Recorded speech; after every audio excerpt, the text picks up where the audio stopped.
তৃতীয় শ্রেণীর প্রিয় শিক্ষার্থীবৃন্দ, এমসি স্কুলের পক্ষ থেকে তোমাদের জন্য রইল অনেক অনেক ভালোবাসা।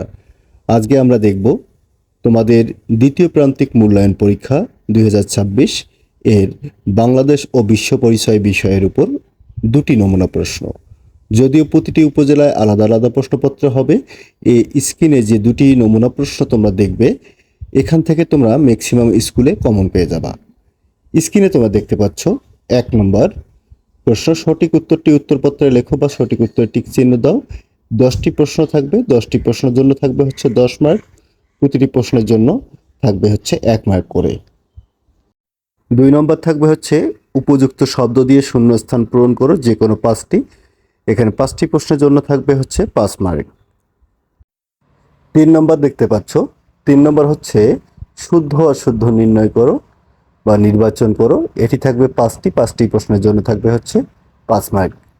4 নম্বর থাকবে হচ্ছে বাম পাশের বাক্যাংশের সাথে ডান পাশের বাক্যাংশগুলো মিল করো, এটি থাকবে হচ্ছে 5 মার্কের জন্য। 5 নম্বর থাকবে হচ্ছে তোমাদের সংক্ষিপ্ত প্রশ্নের উত্তর দাও।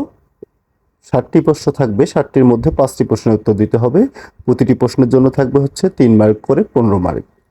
এবং সর্বশেষ তোমাদের রচনামূলক বা বর্ণনামূলক প্রশ্ন থাকবে, এখানে 5টি প্রশ্নের উত্তর দিতে হবে, 5টি প্রশ্নের জন্য থাকবে হচ্ছে 30 মার্ক, অর্থাৎ প্রতিটি প্রশ্নের জন্য থাকবে হচ্ছে 6 মার্ক করে। এখানেও 60টি প্রশ্ন থাকবে, 60টির মধ্যে তোমাদের 5টি প্রশ্নের উত্তর দিতে হবে। এই হচ্ছে তোমাদের দ্বিতীয় প্রান্তিক মূল্যায়ন পরীক্ষার নমুনা প্রশ্ন। তোমাদের প্র্যাকটিসের সুবিধার্থে বা তোমাদের কমন পাওয়ার জন্য আরও একটি নমুনা প্রশ্ন, দুটি নমুনা প্রশ্ন দেওয়া হচ্ছে। স্ক্রিনে তোমরা দেখতে পাচ্ছ আরও একটি নমুনা প্রশ্ন। আমরা আশা করি এই দুটি নমুনা প্রশ্ন যদি তোমরা ভালো করে প্র্যাকটিস করো, তোমাদের উপজেলা ভিত্তিক পরীক্ষাগুলো কিন্তু আলাদা আলাদা প্রশ্নপত্রে হয়, তবে এখানে যে প্রশ্নগুলো দেখতে পাচ্ছ, প্রশ্নগুলো কিন্তু খুবই গুরুত্বপূর্ণ।